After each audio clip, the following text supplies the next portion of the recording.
Des geeks, du fric, des hashtags, c'est le French Tech Mag, l'actu de nos startups, beaucoup de bonheur. Une après-midi avec Emmanuel Macron à Bordeaux, les start-upers étaient dans les starting blocks. Et puis nous nous intéresserons à Incubator, car se faire incuber, c'est bon pour la croissance. La joie du jour, celle des Bordelais de Gelou mon camping-car. Ils sont un peu contents, ils ont posté cette vidéo. Leurs commentaires, notre réaction quand on a appris que notre graphiste bossait aussi pour Instagram. Pour ceux qui ne connaissent pas encore cette start-up, Je loue mon camping-car, qui marche déjà très fort, leur plateforme met en relation les propriétaires de camping-cars ou fourgons aménagés et ceux qui en cherchent à la location pour les vacances.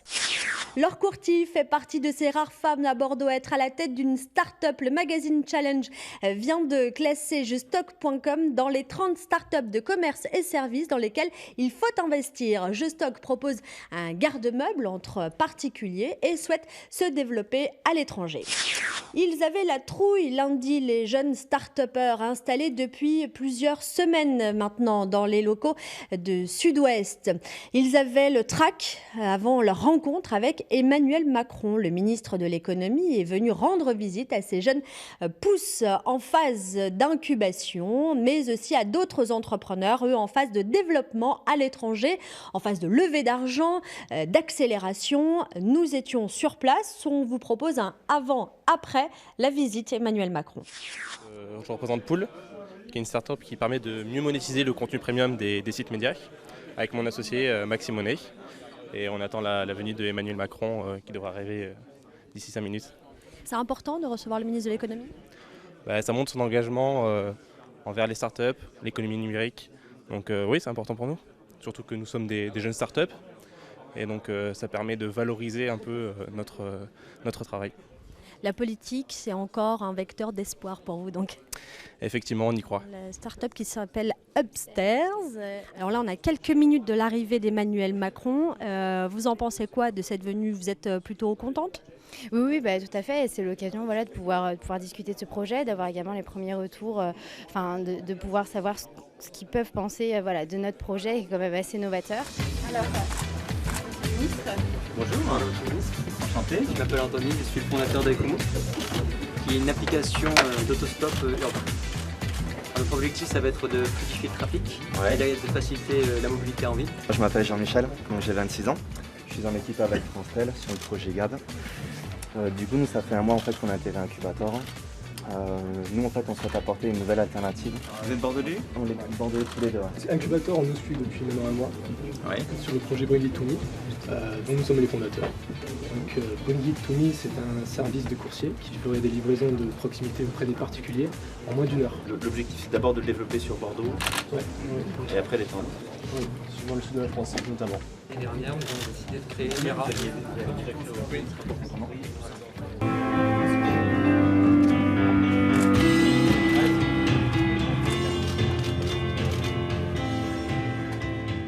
On a en fait créé ce qu'on appelle l'hybride, c'est-à-dire qu'on a combiné ce qu'on a envie d'eux-mêmes.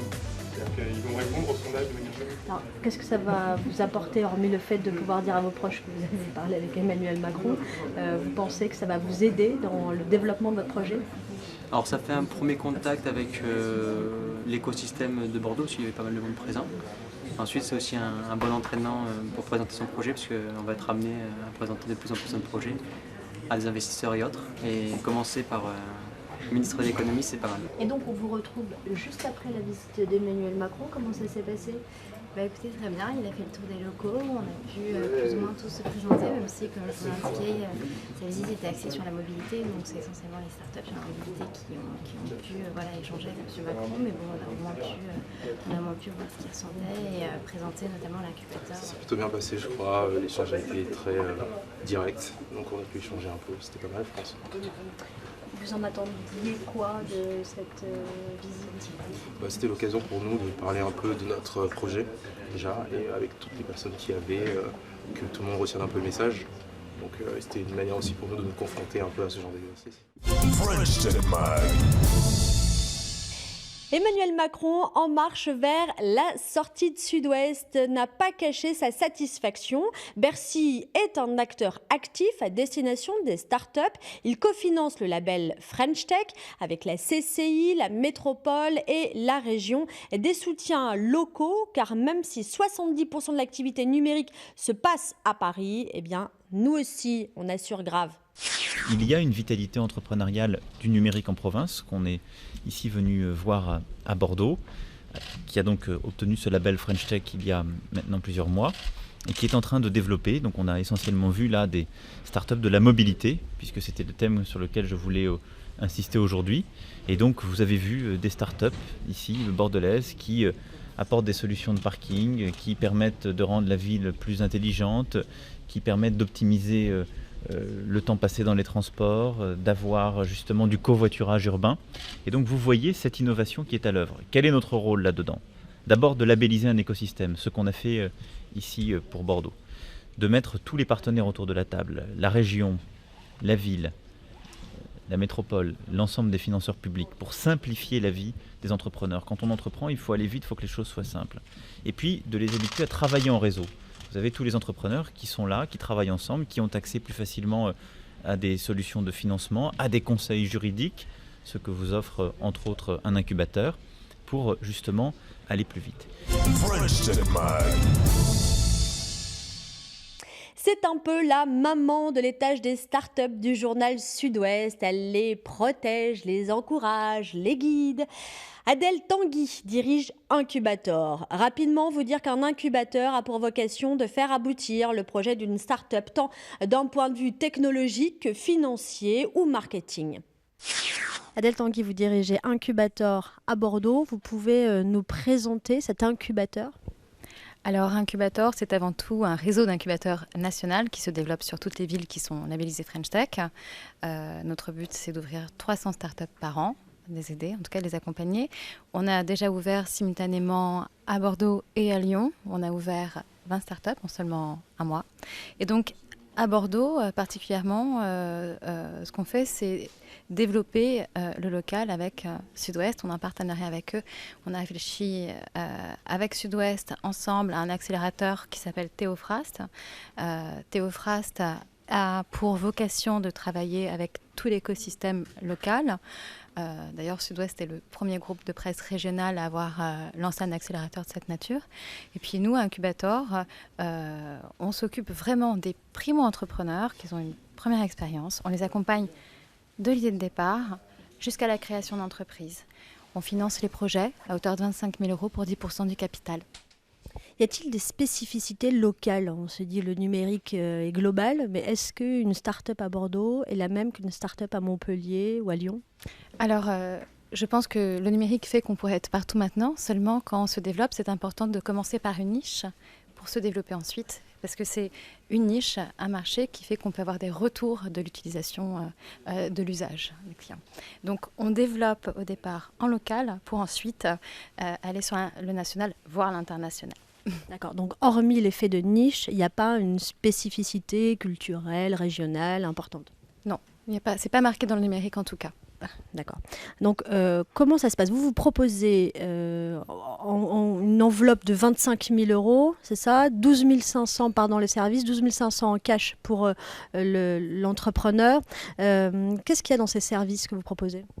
Alors de l'accompagnement déjà, on est vraiment avec eux les mains dans le cambouis au cœur de leur projet. Pourquoi ? Parce qu'en fait ils n'arrivent pas à se débrouiller tout seuls, ils sont trop jeunes ?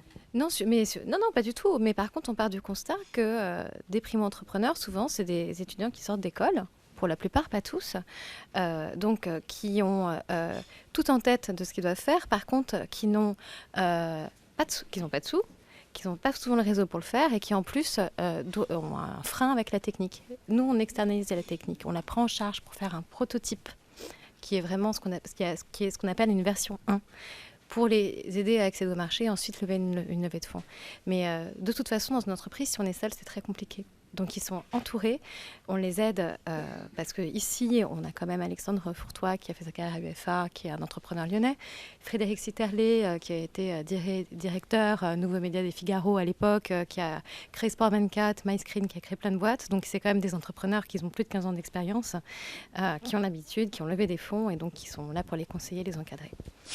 Chaque start-up, pour se développer, vous l'avez compris, cherche des fonds.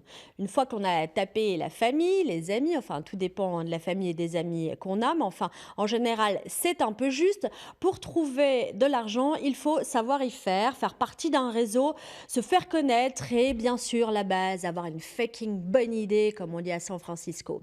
Le gagnant de la super loterie cette semaine est Jérôme Leleu, le président de Interaction Healthcare, présent notamment à Bordeaux. Il vient d'obtenir pas moins de 5 millions d'euros, un joli chèque co-signé notamment par la région Aquitaine-Limousin Poitou-Charentes, BPI France et le fonds d'investissement Audiacia. La société est spécialisée dans la simulation numérique et les serious games pour former les professionnels de santé. Une très bonne nouvelle, le pactole servira entre autres à embaucher. Pour la prochaine émission, nous nous retrouverons à Hong Kong où vont partir 6 startups bordelaises. Nous allons les accompagner pendant le #Vinexpo.